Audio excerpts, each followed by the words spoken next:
अस्सलाम वालेकुम नाज़रीन, हमारे ॾिसी रहियो आहे 4 JDO न्यूज़ ऐं आहियां वज़ीर उन्नड़। ख़बर शामिल कयूं था।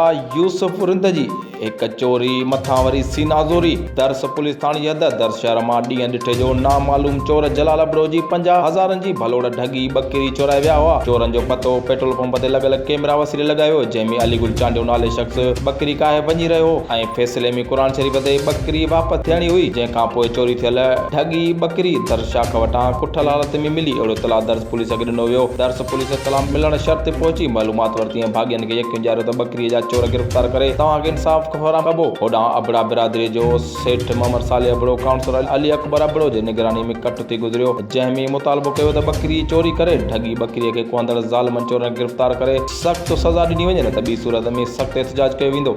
4 JDO न्यूज़ में फ़िलहाल एतिरो ई। वधीक ख़बरुनि अपडेट्स लाइ ॾिसंदा रहो 4 JDO न्यूज़।